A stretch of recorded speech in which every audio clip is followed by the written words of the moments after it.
morning. And a very warm good morning in particular because I think this is my first encounter with what I can call an aviation crowd at large since I took this job on the 1st of August this year. So I hope you are all aware that you're setting the tone for all my future encounters with the sector. Either it works or it doesn't. I know it will. Having said that, Andreas, dear colleagues, dear friends, Mr. Marinescu, who will come on stage after me, dear Arnaud, thank you so much for hosting us in the beautiful Brussels airport. It's a tricky speech to make after the introduction that you had from Andreas, after or before all the speeches that will come after me, and in addition with the fantastic exhibition that is behind the closed door here. I'm actually very surprised that you're in this room and not out there looking at all the fantastic examples of what SESAR Joint Undertaking has delivered and is delivering as we speak. Because this conference is also about taking stock of what has happened already and what needs to happen in future if we want to make, and I love this phrase, if we want to make Europe the most efficient and environmentally friendly sky to fly in the world. The past years, when you look at it not just from the aviation perspective, but from any perspective, have been unprecedented. European global aviation sector, including air traffic management, has had to go through the challenges of fluctuations of air traffic during and post-COVID-19. Clearly, the high level of expectations towards aviation when it comes to contribution to the achievement of climate targets has been there, and those expectations will not go away. And finally, there are still problems or issues that at the root have the fragmented and not yet fully digitalized and automated nature of European air traffic management.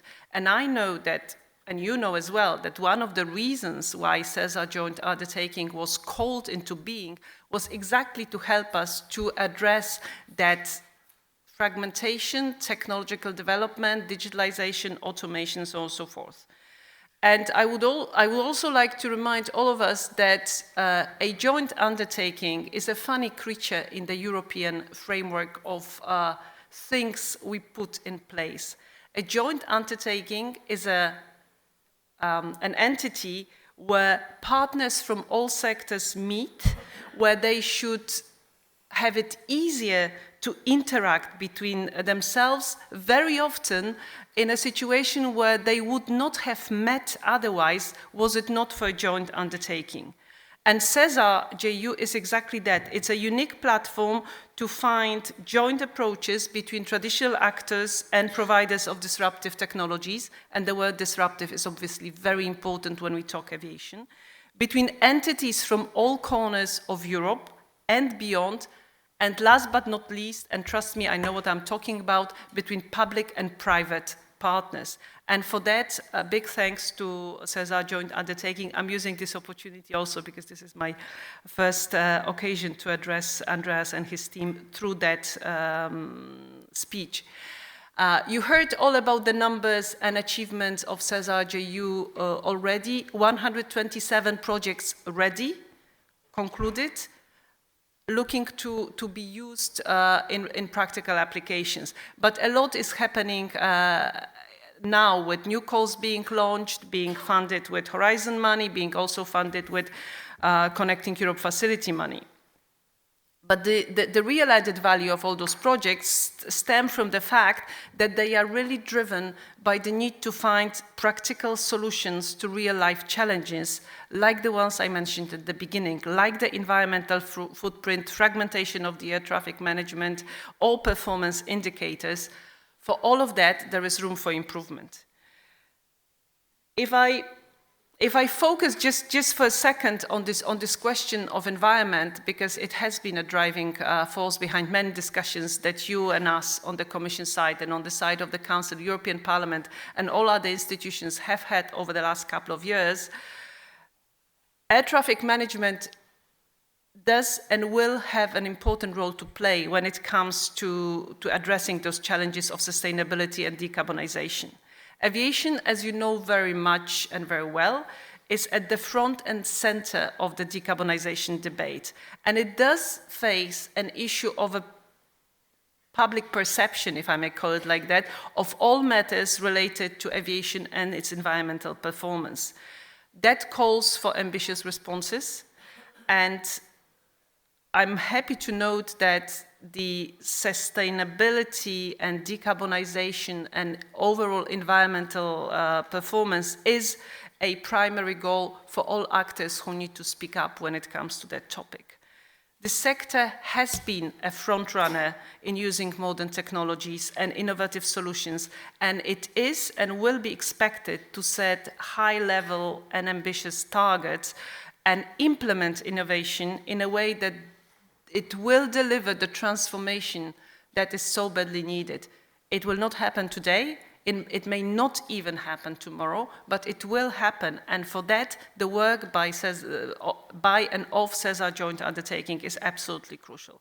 And as I said, air traffic management has a role to play, and I'm really happy to note that in the few projects that I had the chance to quickly stop by before coming here, this has been also taken on board as part of the project development. As I said earlier, joint undertakings are about putting people together to work, and we do expect that SESAR 3, joint undertaking, will create those necessary synergies to help to achieve those targets at the EU level. But aviation and most of European policies doesn't end at EU level. So what we will also need is to make sure that all those solutions are brought on and promoted and taken on board at the level of ICAO and other international or our international partners, that's what I should say. And for that reason, this joint industry declaration on, and I really like it, making Europe the most efficient and environmentally friendly sky to fly in the world, this declaration is very much welcome, because we do need industry on board and we do need your support to make all of that happen. So now almost at the end, but almost, so bear with me for a few more minutes. The topic of today, Andreas mentioned that, the update of the European ATM Master Plan. The word update is crucial. We are not starting from zero. We have a plan on the table that was agreed in 2019. There have been a very robust preparatory work ahead of it. Many of you have been involved in different stages, and it still remains valid. It needs to be updated, though, because of all those challenges that I mentioned at the beginning, and I know that they will be coming up in different panels and in different discussions throughout the day. Therefore, for European Commission, the work that you'll be launching today to update that ATM Master Plan is extremely valuable. There's a joint discussion paper put forward by SESAR, EASA, and Eurocontrol, and it very well describes the scope of challenges that lie ahead. I very much hope that as the outcome of that ATM Master Plan update, those questions will be answered and addressed properly. Plus, now we all have experience from the deployment of solutions developed by SESAR before. I think we know what's feasible. I think we know what should be the necessary qualities of SESAR solutions that will allow for seamless deployment. I don't think I've used the word deployment enough in my speech, but that's what joint undertakings are about. They are about developing solutions that then can be deployed and can alter and change the situation. So again, I think we are at the right place, and I don't mean just the conference. I mean, we are at the right place in terms of what you will be embarking on when it comes to the update of the ATM Master Plan. We are at the right place when it comes to all the projects that are already there, presented outside, but also happening outside this exhibition. We are at the right place when it comes to the definition of the challenges that are there. But as we all have learned over the last 4 years, and I'm saying that because we are now 12 months before the new College of Commissioners comes into place, we cannot really foresee the unpredictable. COVID-19, Russia, full-blown war against Ukraine, dangerous situations worldwide, attacks and geopolitical instability are things that impact and influence everyday work of all of you, but also of European institutions.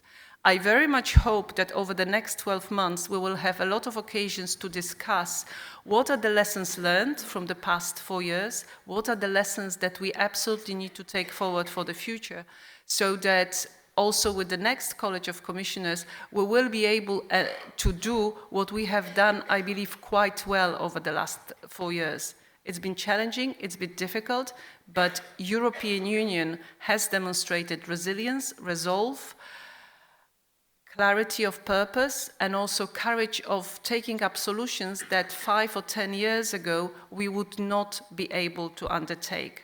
For that, we need all industry on board. We need all industry to understand the importance of strategic resilience and autonomy of Europe. But this autonomy doesn't mean we do things on our own. That means we do things with our partners, and I'm happy to know that there are international partners also involved in the work of SESAR Joint Undertaking.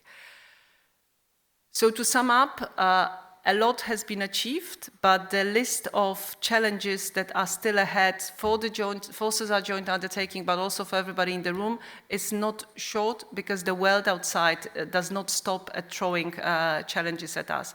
But I'm very much convinced that with the group of people in this room and outside, we are on the right path in order to make Europe the most efficient and environmentally friendly sky to fly in the world. Thank you so much for listening to me.